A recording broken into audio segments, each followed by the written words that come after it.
Buenas noches a todos los que a esta hora nos empiezan a acompañar en este espacio. Bienvenidos. Un saludo muy especial a Gustavo Bueno, que desde Cali nos acompaña, y a nuestro invitado esta noche, el escritor Andrés Ospina. ¿Cómo están esta noche de domingo y recién salidos de partido, Gustavo, Andrés? Un saludo para ti, Isabel, un saludo para Gustavo también y mis felicitaciones a la América de Cali por el estupendo resultado del que han sido protagonistas hoy. Algunos estamos tristes por eso, no propiamente porque seamos rojos, sino porque nos duele ver 15 estrellas bordadas en el escudo americano, pero cuando hay una victoria pues hay que soportarla y creo que celebrarla también. Entonces, una felicitación para todos los seguidores y simpatizantes del América de Cali. Gustavo es la otra cara de la moneda. Joder. No, yo sí estoy muy contento. Bueno, buenas noches a todos, a quienes nos acompañan. Andrés, gracias por aceptar la invitación a Ruta Literaria, que ya es un visitante asiduo y eso nos pone muy felices cada vez que estamos aquí. Yo sí estoy muy contento de que tengamos la mitad de la estrella bordada en la camiseta, pero hay que jugar el otro partido y esto ya parece ¿cómo se llama? Un programa de deportes, pero de eso no venimos a hablar. Hoy venimos a hablar de la novela Chapinero de Andrés Ospina, que está aquí, que es publicada en 2015. Ya estuvimos hablando con unos lectores hace 8 días y dijeron cosas muy interesantes. Esperemos que ahí vayan conectándose para que te hagan las preguntas, pues, y te cuenten un poco como lo que hablamos en esa primera sesión de esta ruta literaria por Bogotá que iniciamos aquí en Ruta Literaria.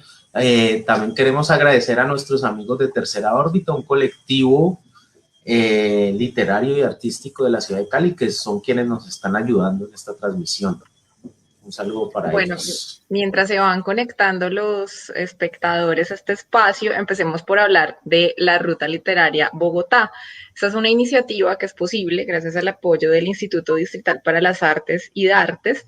La Ruta Literaria Bogotá ganó la beca para la creación de proyectos de promoción de lectura digital del Programa Distrital de Estímulos del 2020. Pero, ¿qué es esto de la Ruta Literaria Bogotá? ¿Cuál es el propósito? Lo primero y más importante para contarles a todos es leer sobre Bogotá, recorrer la ciudad de la mano de lo que se ha escrito sobre ella y de esas historias que tienen a Bogotá como escenario, como telón de fondo o como, digamos, una razón dentro de la trama. Y lo segundo es crear con los lectores, con sus apreciaciones, con sus reflexiones, un camino, una alternativa, una forma de recorrer y de ver la ciudad a partir de la literatura. En los comentarios de esta transmisión les vamos a dejar el link para aquellos que ya se han leído Chapinero y quieran dejar sus aportes para la construcción de esta ruta literaria. Y bueno, precisamente con Chapinero, la novela de Andrés Ospina que nos acompaña esta noche, iniciamos este viaje por Bogotá. Entonces, Andrés, ¿por qué contar esta historia? La historia de estos personajes que a su vez viene siendo un poco la historia de este sector de la ciudad. Bueno, es una buena pregunta. Yo creo que, bueno, primero les he agradecido la invitación. Creo que es importante decir que estoy muy agradecido porque ustedes han sido muy amables en tener en cuenta a Chapinero como una de las obras a leer en este proceso. Entonces, primero mi agradecimiento, y para responder a tu pregunta, Isabel, te puedo decir que quizá Chapinero en un principio surgió como una idea de contar una relación personal que puede tener cualquier ciudadano con un barrio, pero no solamente de ese ciudadano, sino en una matriz temporal. Cómo un mismo barrio puede tocar la vida de mucha gente y tocar un proceso completo de años o de siglos de historia sin que nos demos cuenta, y articularnos con un montón de cosas. Pero en un principio era un deseo de contar una historia personal, un poco una historia de cosas que me preguntaba yo en ese momento de mi vida cuando tenía 37 años, y también un deseo de exaltar literariamente un barrio que me parecía que merecía tener una obra que llevara ese nombre. Uno en Colombia dice Chapinero y para la gente es muy común, o en Bogotá por lo menos dice Chapinero y para la gente es muy común esa expresión, pero cuando voy a otro país digo Chapinero, me dicen ¿qué es Chapinero? Y entonces se convierte en otro universo que se sale del horizonte de preconcepciones o de conocimientos previos que uno tenga, de manera que Chapinero era una aventura, una especie de saga alrededor de un barrio, de cómo un barrio puede transformarse en mucho tiempo y cómo uno hace parte de, como lo decíamos, de un montón de procesos sociales, urbanísticos, humanos, genéticos, biológicos y de todo tipo.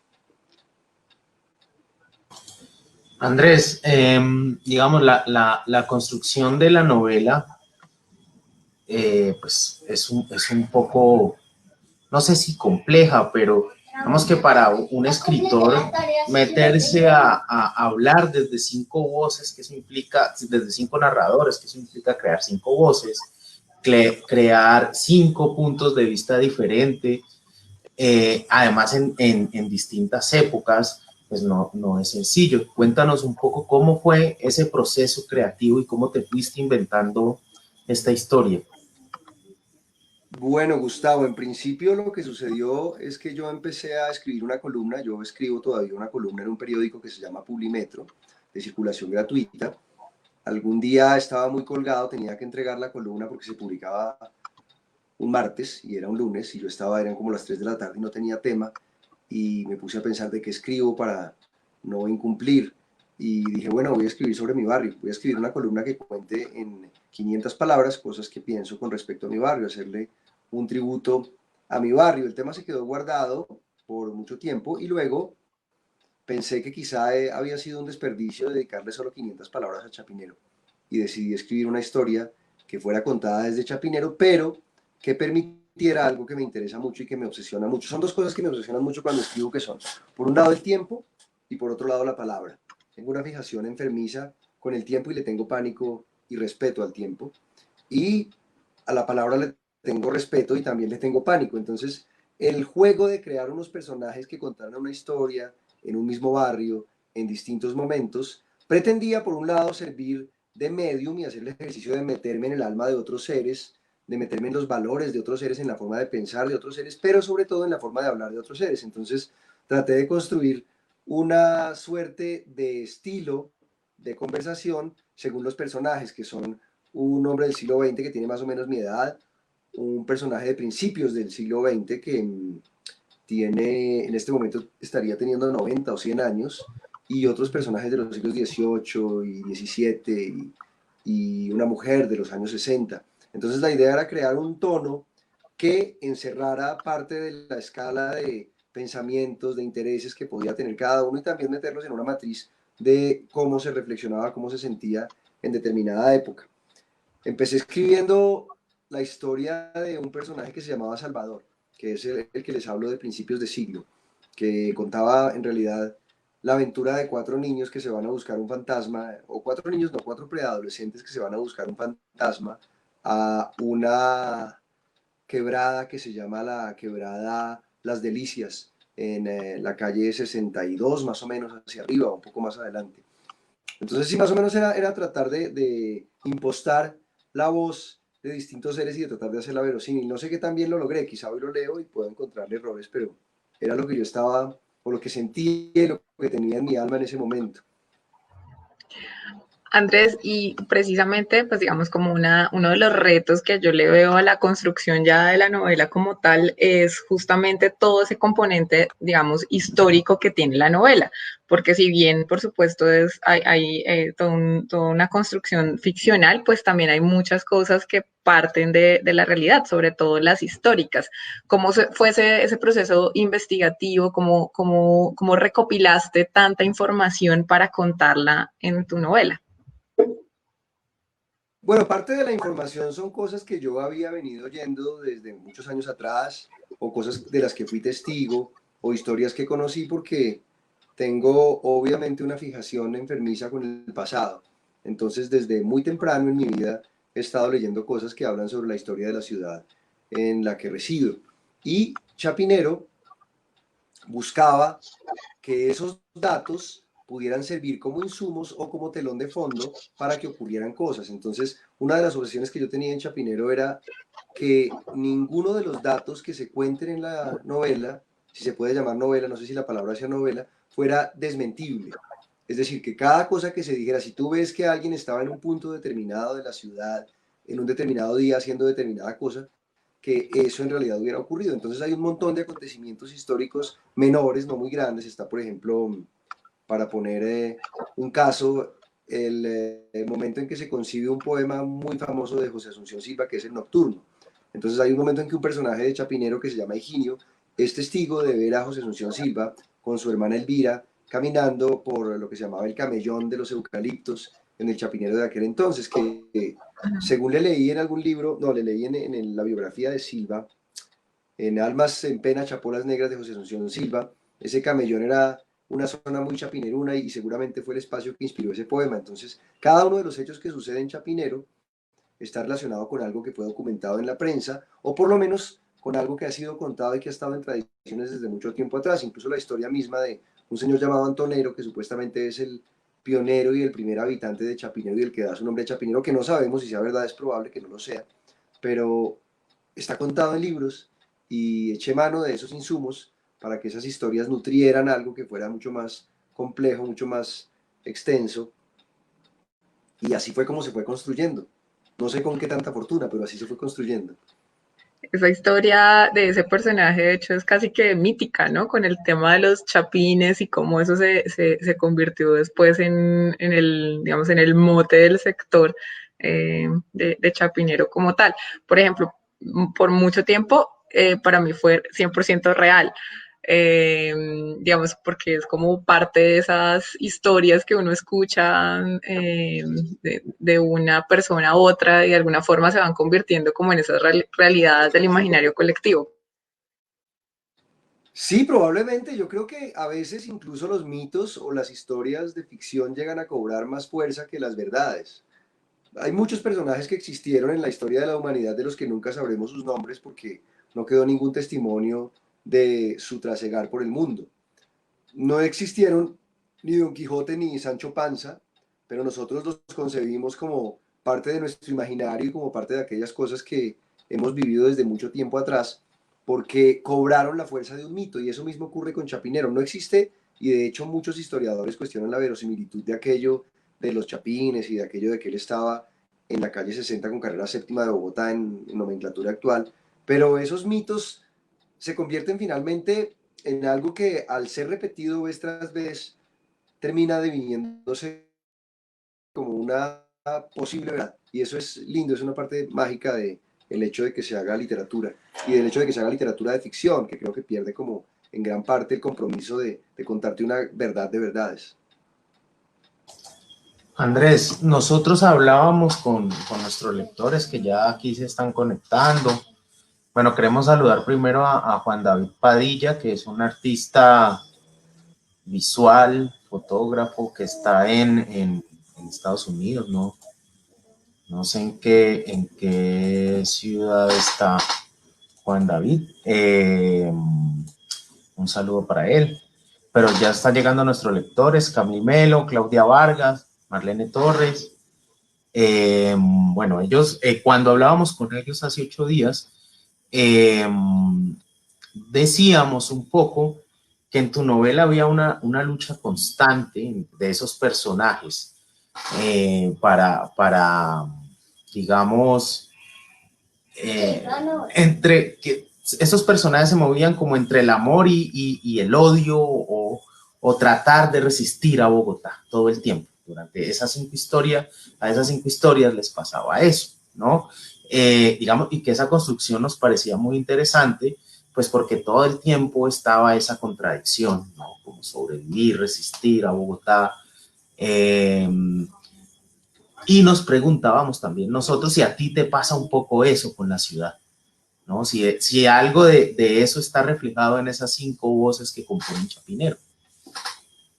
Sí, claro, totalmente, porque finalmente esas 5 voces tienen parte de mi ADN, ¿cierto? Son como, de alguna forma, parientes mías. Entonces cada uno de esos personajes tiene algo de mí. Y eso que tú mencionas es muy cierto. Yo creo que hay una pugna constante del habitante de Bogotá con su ciudad. Muchas veces yo hablo con gente, o hay gente que me comenta algo crítico con respecto a Bogotá, y pues me han colgado el remate de que yo soy un experto en Bogotá y que soy el bogotanólogo y un montón de cosas que sinceramente me parecen bastante ridículas, pero mucha gente se abstiene de decir algo negativo de Bogotá como si yo me fuera a sentir ofendido, como si eso me fuera a generar rabia. Y lo cierto es que yo tengo muchos más problemas con Bogotá que la mayoría de los bogotanos.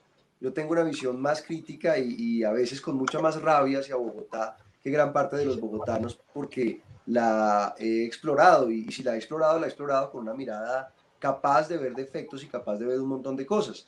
Y esos personajes son precisamente lo que uno llamaría una clase media esforzada, que todo el tiempo está buscando la manera de sobrevivir. A uno le cuentan mitos de familia, y eso ocurre en muchas familias en todo el país y en todo el mundo, que le dicen a uno que los bisabuelos de uno eran muy ricos y que tenían muchas tierras, cosa que usualmente en la gran mayoría de los casos, o por lo menos en el mío, es absolutamente falsa.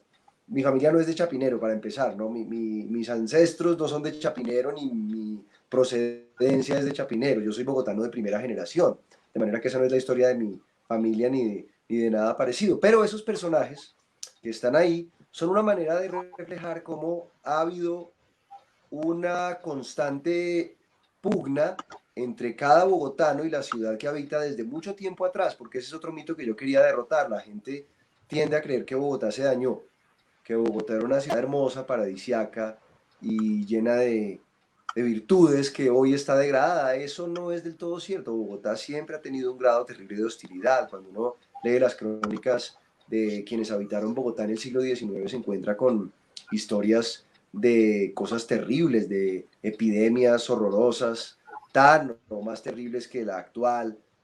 Se encuentra uno con que los problemas de infraestructura, de higiene eran terribles, que los problemas de desigualdad eran horribles, la gente andaba sin zapatos por la ciudad, se infectaba, los niños se morían porque se crecía el río San Francisco, otra cosa que sucede en Chapinero cuando se sale de la órbita de Chapinero. Entonces sí, es un poco mostrar que se puede amar a una ciudad y se puede ser parte de una ciudad y mirarla con cariño, sin olvidar que toda ciudad tiene cosas detestables y Bogotá tiene cosas tremendamente duras, tremendamente detestables y tremendamente aborrecibles que me parece que no podemos desconocer, porque es la primera, sería como la base para intentar mejorar esas situaciones que hoy o que nos siguen generando dolor.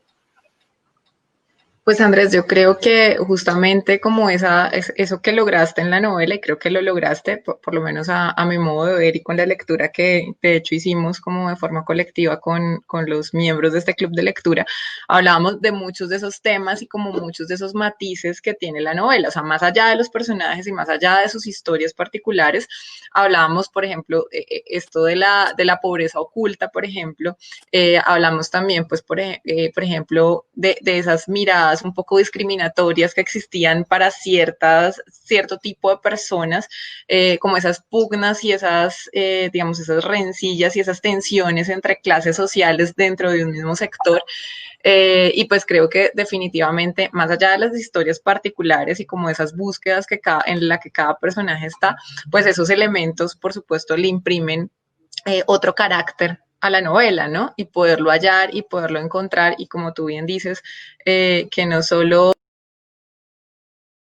digamos que es el contemporáneo, en el que tal vez uno puede llegar a verse más identificado, por decirlo de alguna forma, sino también en los que son históricos, ¿no?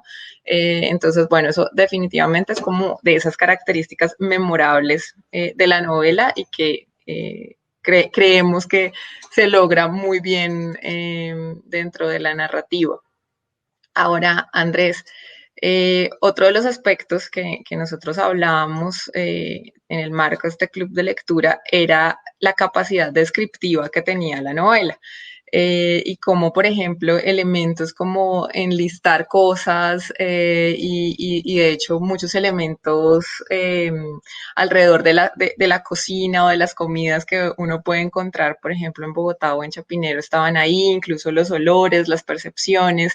Eh, esta fue una apuesta, digamos, intencional por describir como a un nivel de detalle la ciudad y las cosas, porque nos pasaba mucho que al hacer la lectura, muchos de nuestros lectores nos decían como que yo leía esto y me sentía pasando por ese sitio, ¿no? O sea, como que esa rememoraba como ese espacio y ese lugar, pues de una forma muy fiel. Sí, en esa época yo estaba muy obsesionado con Humberto Eco, estaba leyendo mucho a Humberto Eco y en algún libro Humberto Eco hacía alusión al tema de las listas y hablaba de enlistar una cantidad de situaciones o de hechos o de palabras que gustaran. La gente le tiene miedo a las listas porque las listas son a veces una secuencia de palabras que puede parecer incoherente, tediosa y demás, pero yo creo que la palabra tiene un valor por lo que representa y por la musicalidad de la palabra misma. Entonces, en un momento, por ejemplo, que se me ocurra una lista de chapineros, que ya se me han olvidado algunos pasajes de la novela, pero recuerdo que en algún momento hay una lista de verduras o de mercado y se cuentan las cosas que vendían en una plaza de mercado en el siglo XIX. A mí me parecía tan lindo pensar que vendían icacos, que vendían una cantidad de frutas y que vendían artesanías guatecanas, cabullas, un montón de cosas. Entonces empecé a hacer como una suerte de lista de mercado pensando en que estábamos tratando de hacer una prosa poética en un capítulo. Se sale de lo narrativo, pero genera sensaciones. Cuando tú lo lees, te Total. remite a algo. Porque alguna vez hice un taller, en esa época también me invitaron a hacer un taller con ancianos, eso que ahora llaman adultos mayores, que yo prefiero decirles viejos, me parece mucho más digno. Y yo me senté y eran adultos que tenían otras prácticas de escritura, no era una población muy alfabetizada. Y yo les dije, les puse a hacer un ejercicio, les dije, escríbame algo que cuente la historia de su vida. Y curiosamente, una de las que participó no escribió la historia, digamos, como una secuencia de hechos hilada, sino que hizo una lista de acontecimientos. Dijo, nací, 2 puntos, mi bautizo, 3, fui a vacaciones a Cartagena. Y esa me pareció, o sea, eso que parecía una forma muy primitiva de narrar, muy primaria de pronto, muy desconectada, muy inconexa, me resultó muy propicia para generar atmósferas, que me parece muy importante. Creo que las palabras tienen que, o sea, las palabras por encima de todo tienen que emocionar. Ese es el poder de la literatura y de la escritura y de cualquier arte. Poder generar, suscitar emociones de todo tipo en la gente. Ojalá que no sean de tedio ni de aburrimiento. Ojalá que sean o de tristeza, o de alegría, o de rabia, o de furia, pero no de tedio. Entonces sí fue consciente el uso de esos listados y es una manera de reivindicar la palabra por la palabra y por la musicalidad de la palabra. Bueno, antes de continuar, aquí sigue llegando más gente. Llegó Luis Miranda, que es, eh, y nos recuerda aquí, ¿no? Que él es de Tercera Órbita y que eso también se está transmitiendo por el canal de YouTube de Tercera Órbita. Está nuestro amigo Cristian Márquez desde Australia, Sydney, creo que vive Cristian.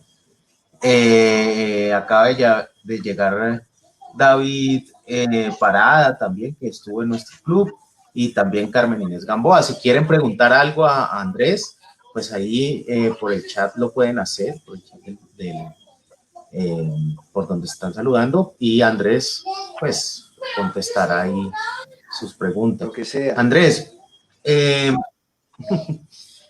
eh, ya hablaste algo sobre la construcción de esas voces, ¿no?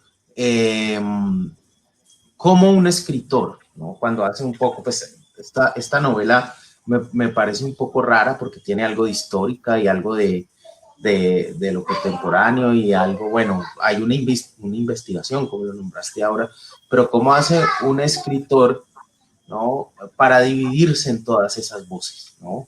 ¿Qué decisiones literarias tiene que tomar para eso? Ya están las listas, pero digamos, está la voz de esta mujer, ¿no? ¿Cómo fue la construcción de eso? ¿Te costó trabajo? ¿Lo pensaste mucho o simplemente salió? ¿Cómo fue ese asunto?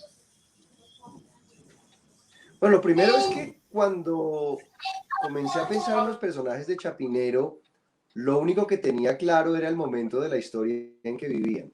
Y tenía claro que el personaje que vive en el presente o en el siglo XXI es una versión algo más desmejorada de mí. Es una versión de lo que quizá no me hubiera gustado ser cuando tenía la edad que tenía en ese momento.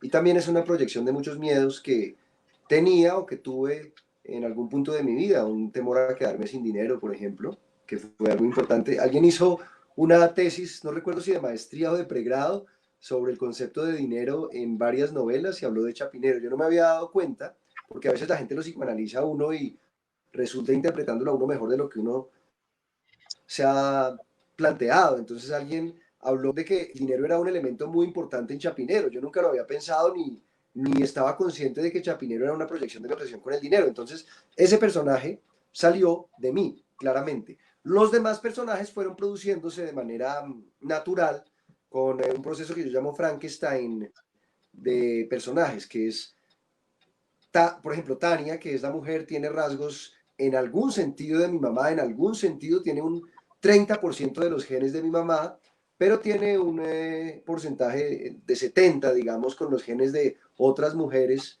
sobre todo de los 60 y 70 que conocí a lo largo de mi vida.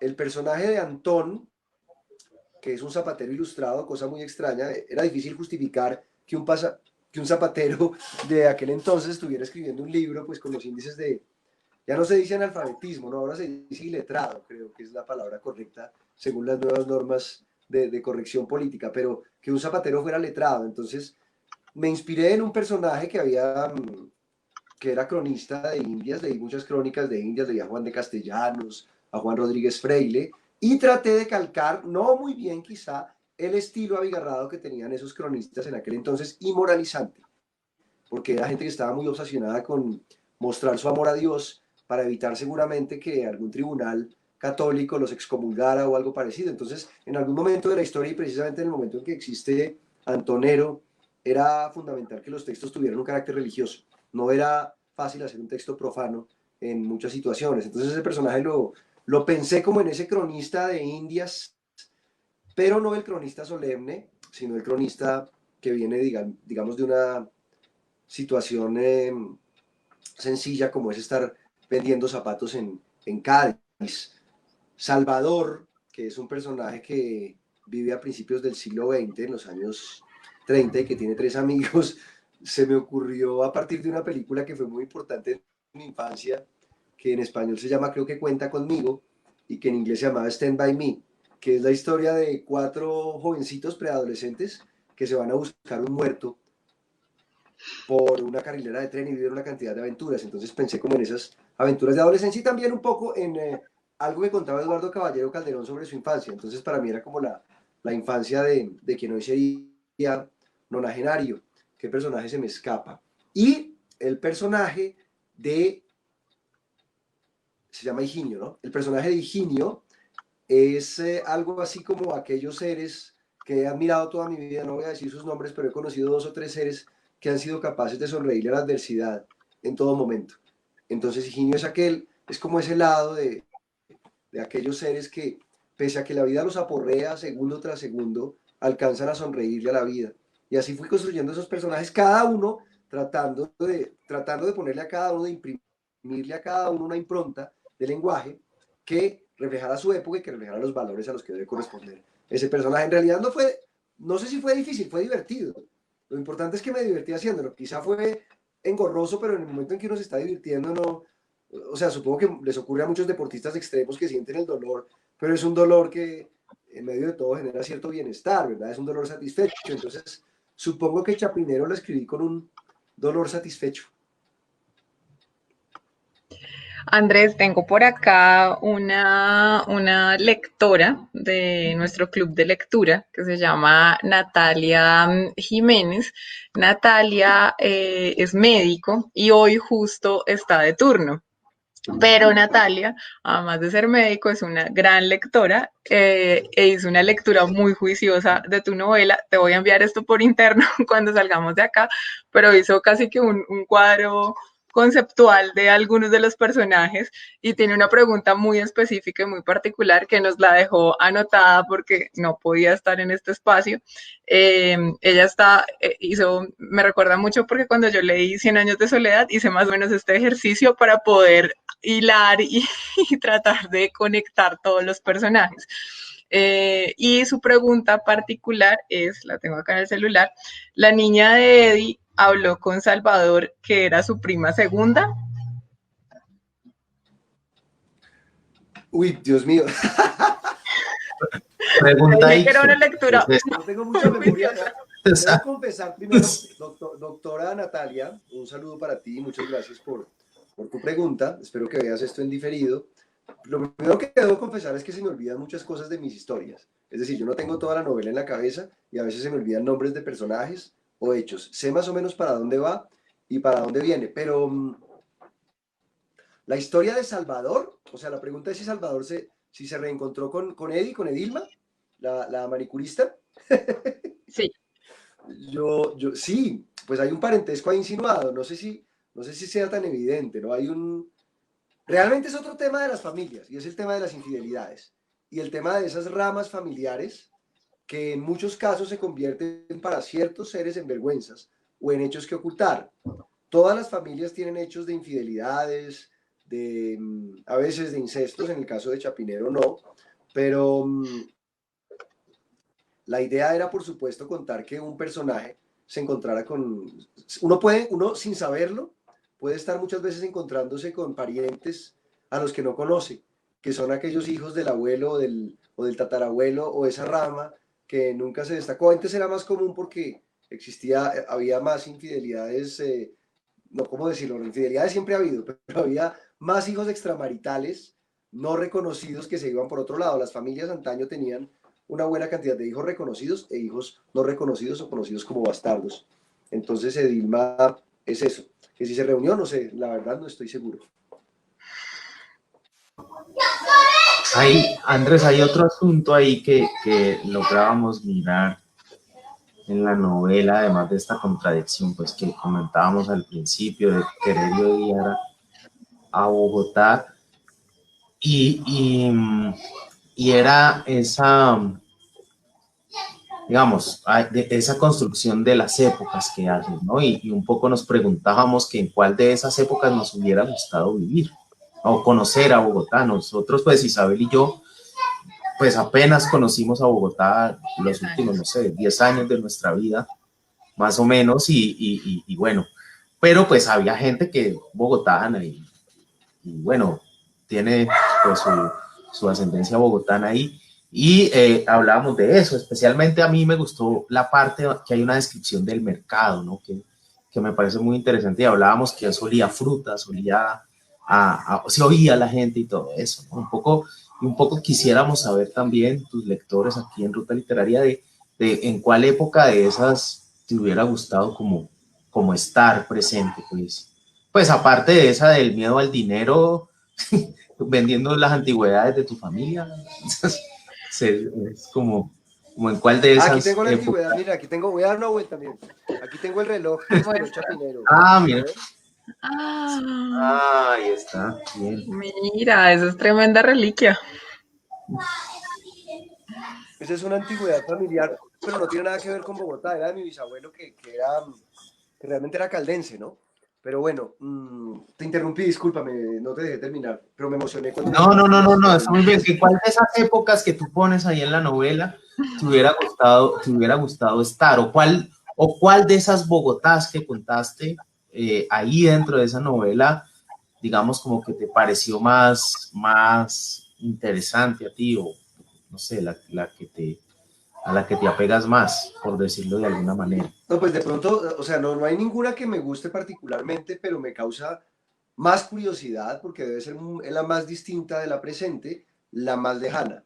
O sea, ¿ustedes se imaginan cómo era Bogotá en tiempos de la colonia y de la conquista? O no, Bogotá no, cómo era Cali, cómo era Colombia en tiempos de la colonia y de la conquista. O sea, vayan ustedes a cualquier barrio, no sé, el barrio Juan Ambú de Cali, por ejemplo, que es un barrio donde tengo un espacio en el que vivo la mitad de mi vida.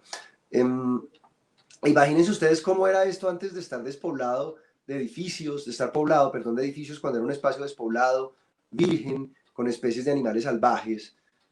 Debe ser una aventura. Yo no sé qué tan... Imagínense ustedes a Chapinero de Bogotá y los que no conozcan a Chapinero, cualquier ciudad donde vivan ustedes ahora, hace 500 años. Yo daría gran parte de mi vida y realmente una película que me gusta mucho y que también fue una influencia literaria en mi vida fue Back to the Future, Volver al Futuro, porque era la manera de ver un mismo espacio en distintos momentos. Entonces la que más curiosidad me causa, quizá, sería esa. Imagínense ustedes uno plantarse, uno viajar desde hoy hasta 1600 o 1700 algo y tener ocasión de comunicarse con la gente. Yo creo que incluso habría problemas de comunicación, porque el castellano que usamos nosotros es bien diferente del que usaban en ese entonces.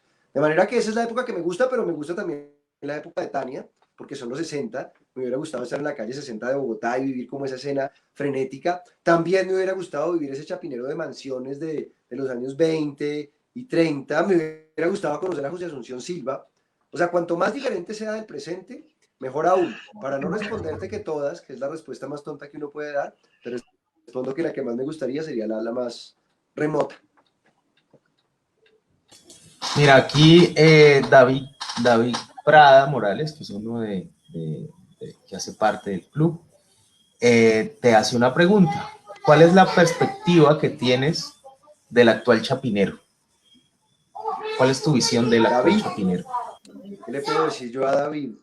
Bueno, es la localidad de Bogotá en la que vivo. Aquí en este momento estoy bajo la jurisdicción de Chapinero, aunque un poco más al norte de Chapinero, donde ocurren todos los eventos de la historia de Chapinero. La perspectiva que tengo, bueno, por un lado, pues tengo un cariño muy grande, porque es el sitio en el que me siento, al que me siento menos ajeno en el mundo. Tal vez porque es el sitio que menos desconozco del mundo.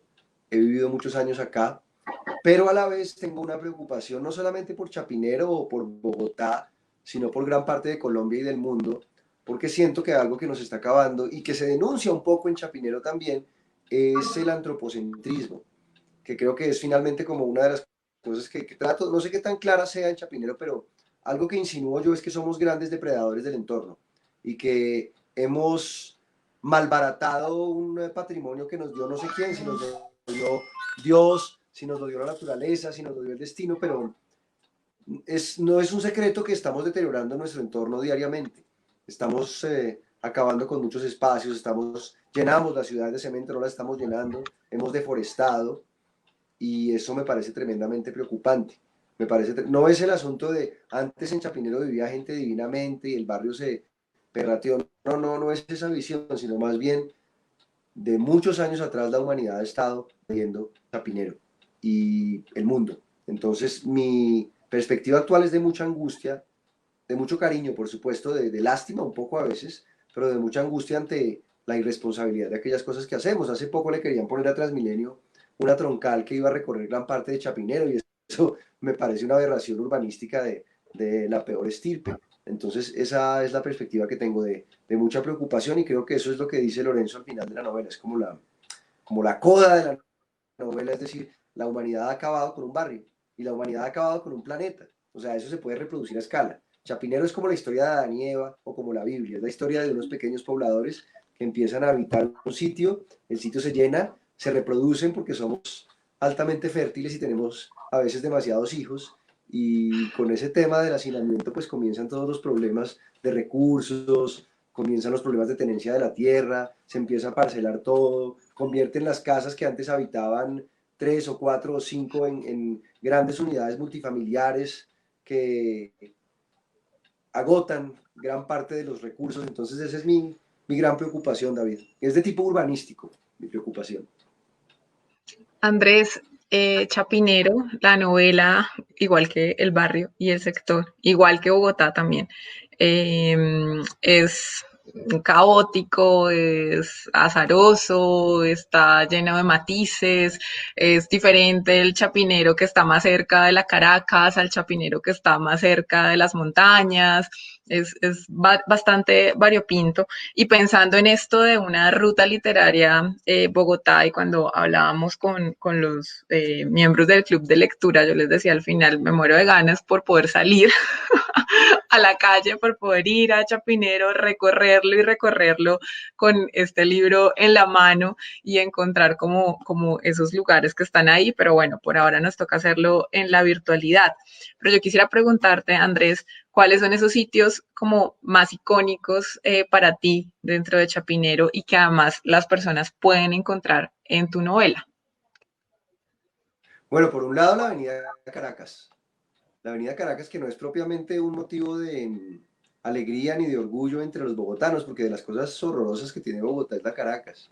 Yo creo que de lo más feo que tiene Bogotá es la Caracas, no solamente en la zona de Chapinero, sino en gran parte de la ciudad, de norte a sur, porque es justamente un ejemplo de eso. Entonces, si uno hace una visita analítica a la avenida Caracas y la mira en una matriz no solamente del presente, sino de lo que se esperaba que fuera, o sea, del trazado original que tuvo la vía, de cómo se suponía que iba a ser una vía verde, con espacios para que la gente caminara y tranquila, y en lo que se convirtió.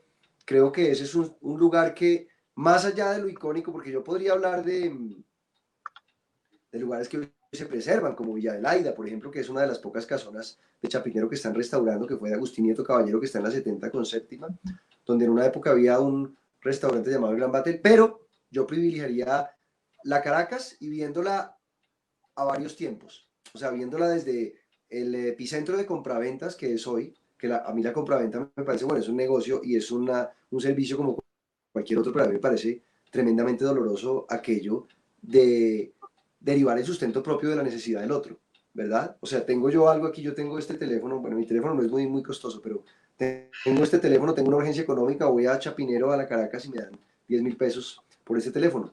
O sea, lo que simboliza la avenida Caracas, desde un punto de vista histórico, creo que es el compendio de lo que es Chapinero. Más incluso que la séptima, que es una vía a la que quiero muchísimo más y le tengo mucho más cariño y camino mucho más. Pero la Caracas es quintesencialmente la demostración de lo que ha sido Chapinero. Aquí menciona Mauricio la Castreña, la churrería también. Hay una cantidad de sitios a los que uno podría ir. Ahora, si nos vamos al Chapinero rural, que muchos habitantes de Chapinero ni siquiera saben que existe, un lugar icónico sería la Quebrada de las Delicias. Si ustedes tienen oportunidad, no sé si lo han hecho ustedes dos, pero si tienen oportunidad de ir al nacimiento de esa quebrada, a donde se puede subir caminando cerca del Politécnico Gran Colombiano, seguramente van a descubrir algo que nadie se imagina que existe. Porque mucha gente se sorprende al ver lo que fue Chapinero. Uno muestra una casa y dice, esto era en Bogotá, es imposible. Esto era Chapinero. Bogotá es la ciudad de las, voy a inventarme una palabra, irreconocibilidades. Entonces, digamos, dos lugares icónicos. Ese, que es la Caracas, y la Quebrada de las Delicias. Yo creo que esos dos que acabas de mencionar son sin duda muy importantes, no solo de la ciudad, sino también dentro de la novela. De hecho, hay una descripción para los lectores y para quienes no han leído la novela aún, que a mí me gusta mucho, y es justamente al inicio cuando este personaje contemporáneo está buscando vender su pertenencia preciada familiar en una compra-venta, y hay una descripción muy interesante justamente de esa avenida Caracas, ¿no? Y es esa descripción de que va desde lo caótico y también lo hermoso, ¿no? Porque es esa descripción de los mariachis, la compraventa, todos los elementos que uno puede encontrar en una vitrina de una compraventa, ¿no? Y cómo están ahí, digamos, agolpados sin ningún criterio, digamos, o tal vez lo tiene, pero pues uno no lo ve, se ve todo como de una forma muy aleatoria, y son un montón de historias que están ahí agolpadas, y eso, digamos, es bastante representativo, no solo para lo que significa para la ciudad que existan estos espacios y para lo que significa para una persona ir a este espacio a entregar su pertenencia y salir de alguna aflicción económica, sino obviamente desde lo narrativo, ¿no? Y, por ejemplo, eso es uno de los fragmentos que a mí me parecen más interesantes y más bellos de la novela. Está en las primeras páginas, entonces de verdad recomendado. Muchas gracias por esas palabras.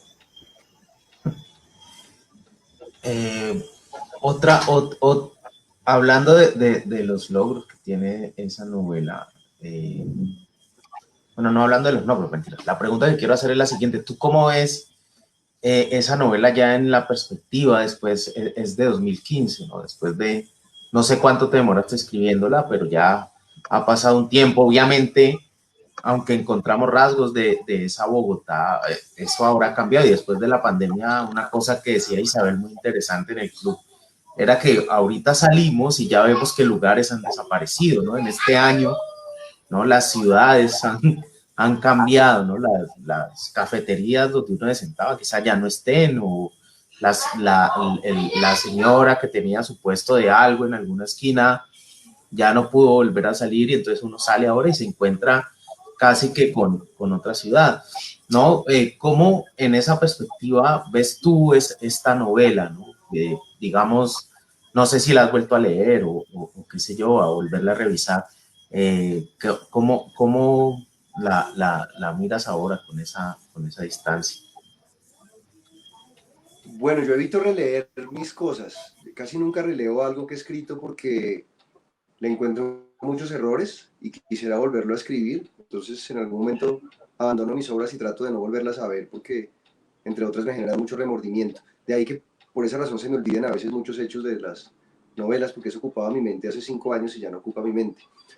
Si lo veo retrospectivamente, creo que lo hubiera escrito de otra forma. Creo a veces, y eso me ocurre siempre, ahora estoy haciendo una reedición de un libro que se llama Bogotálogo, un libro que es un diccionario del español bogotano que escribí hace más tiempo, hace ya 10 años.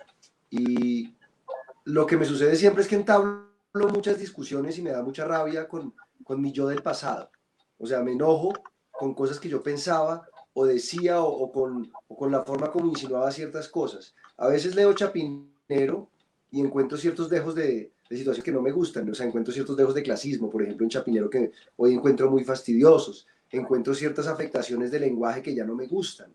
Encuentro muy abigarrado el lenguaje de Chapinero en muchos casos y quizá por eso mucha gente no le entra fácil a Chapinero, ¿no? Chapinero exige como un compromiso y un deseo y un cariño para ir compenetrándose con la obra. Entonces, hoy la encuentro quizá, o sea, la veo como una obra de juventud, ya la veo un poco distante. Creo que precisamente por eso he tomado mucho tiempo en volver a publicar una novela, porque estoy esperando a hacer otro y a tener otros pensamientos, ya los tengo.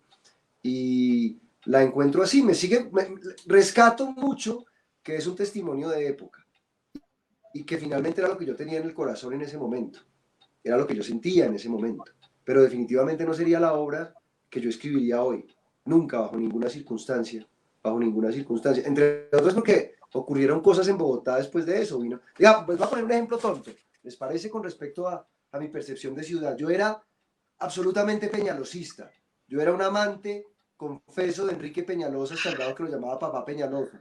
Y hoy lo considero el individuo, no en lo personal, pero en lo político, el individuo más abominable que ha dado la política, por lo menos a escala local, en muchísimo tiempo. Lo considero un depredador, un miserable y un infame. Y eso no lo pensaba cuando escribí Chapinero, para poner un ejemplo de cómo se transforman los temas. Pero sigo pensando que Chapinero es un entorno degradado, que hemos tratado mal nuestra ciudad, que el antropocentrismo está mal y otras cosas. Eso es lo que puedo decir. Claro, con más tiempo pronto hubiera quedado mejor, porque la escribí en un año y yo me apresuraba mucho, en algún momento quería entrar como en ese tren de la producción literaria y convertirme en un escritor profesional que estaba produciendo mucho año tras año. Hoy estoy en otro tema, ¿no? Hoy estoy pensando en hacer las cosas con menos prisa y en tener mucho más cuidado con cada cosa que escribo. No quiero decir que Chapinero haya sido escrito descuidadamente, pero siento que podría haber quedado mejor y creo que eso está bien también, ¿no? O sea, entender que en determinado momento nos llegó hasta cierto punto y que hoy podría hacerlo mejor, me parece que es la manera más sensata de decir, bueno, no soy un genio, no hago obras maestras, estoy en un proceso de construcción y estoy en un proceso de aquí, lo cual me permite además cambiar, ¿no? O sea, porque pensar que Chapinero fue la cima de mi creatividad o que lo fue cualquier otro libro, pues sería tremendamente triste. Bueno, tremenda transformación, Andrés, porque yo no lo hubiera pensado bajo ninguna circunstancia que tenías esa percepción y que cambió tanto ahora.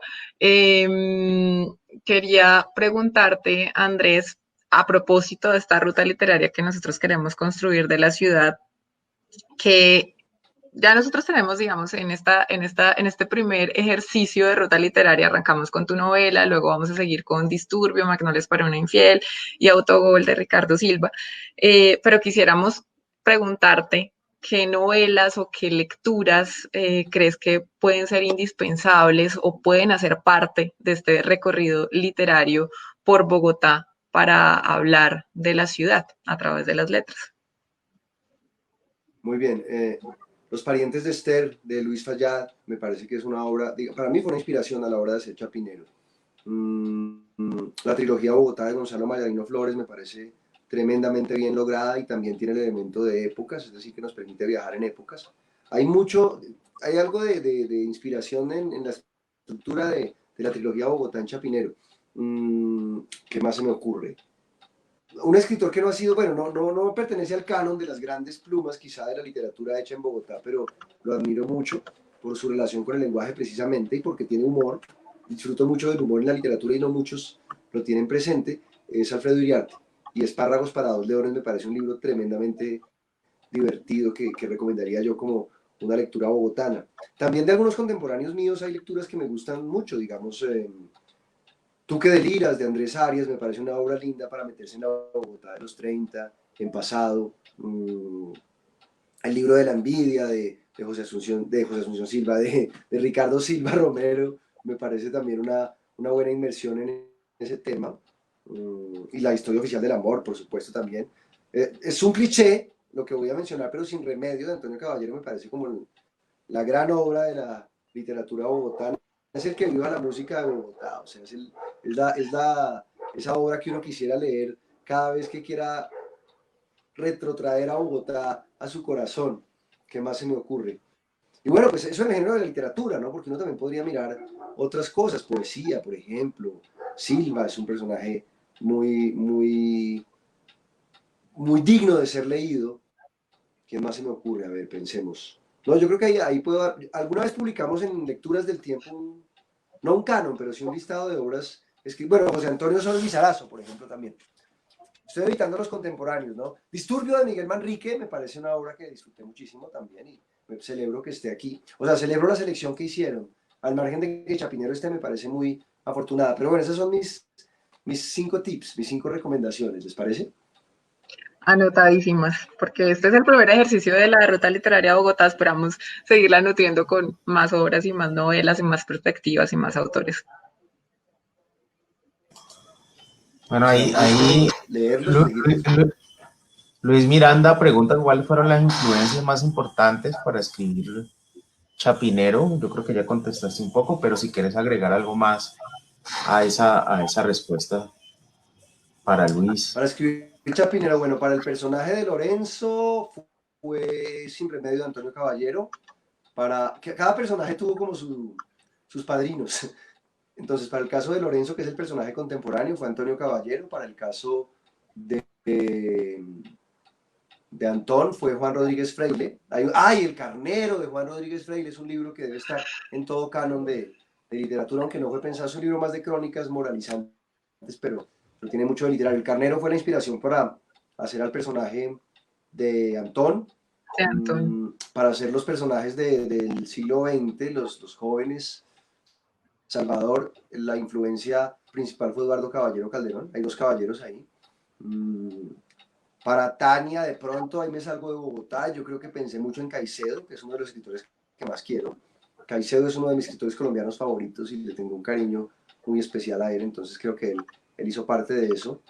Y bueno, y una película, como dije, Volver al Futuro, creo que fue otra influencia. No podía inventar una historia de una máquina del tiempo, pero sí contar una historia a varias voces y a varios tiempos.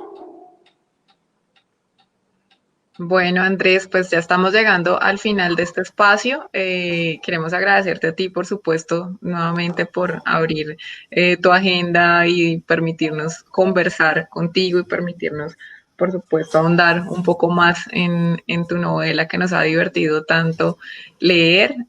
A las personas que nos acompañaron y han dejado sus preguntas también, muchas gracias. Como ya lo hemos mencionado también, pues la ruta literaria seguirá con más obras, con las 3 que nos faltan, con Disturbio de Miguel Manrique, Magnolias para una infiel de Alejandra Jaramillo y Autogol de Ricardo Silva Romero. Entonces, invitadísimos a todos, incluyéndolo a usted, Andrés, a ser parte de este club de lectura para que leamos estas obras que de alguna forma recorren Bogotá y nos cuentan como otras perspectivas de ciudad. Entonces, invitadísimos. Andrés, muchas gracias por este espacio y por permitirnos leer, releer y ahondar sobre tu novela. Muchísimas gracias a ustedes por la invitación, gracias a los que se unieron, además por hacer el sacrificio, porque esto de un domingo a esta hora es un verdadero sacrificio conectarse y sé que lo hicieron muchos, entonces muchísimas gracias. También es celebrar el trabajo de ustedes, es muy importante lo que están haciendo, generando dinámicas. A veces los clubes de lectura son la mejor oportunidad porque uno intercambia cosas, ¿no? A la gente le gusta mucho hablar de las series de televisión que ve, lo cual está muy bien, pero qué lindo que podamos también generar escenarios en los que uno pueda hablar de libros temáticamente y de literatura. Entonces, maravilloso eso pues ustedes saben que sigo el trabajo de ustedes, que admiro el trabajo de ustedes, que siempre estaremos disponibles para hablar de este o de otros temas, así que si alguien debe estar agradecido por esto soy yo, más que ustedes. Mil gracias. Bueno, muchas gracias, Andrés. Y a todos quienes se conectaron, nuestro próximo libro lo estaremos informando, pues, las fechas de los encuentros y eso. Es Disturbio de Miguel Ángel Manrique, que es una novela cuyo escenario es la Universidad Nacional de Colombia, y que es además un ícono, no solamente del país, sino de la ciudad de Bogotá. Y ahí en ese lugar pasan muchas cosas y en esa novela también pasan muchas cosas muy interesantes. Entonces los esperamos a que se inscriban, vamos a volver a lanzar, eso va a ser ya en enero, ya aquí ahorita pues estamos cerrando el año y vamos a retomar el club en enero y los esperamos y las esperamos a todos. Andrés, muchas gracias. Gracias, y ya que van a hablar con Manrique, tengan en cuenta que él estudió en la Universidad Nacional, entonces pregúntenle la carga autobiográfica en la historia. Disturbio es sumamente divertida, Disturbio es una muy buena novela, recomendadísima. Como todas las que están seleccionadas, muy buena selección. Mil gracias, repito. Bueno, Gracias a chao, todos, hasta gracias a pronto. todos. Chao.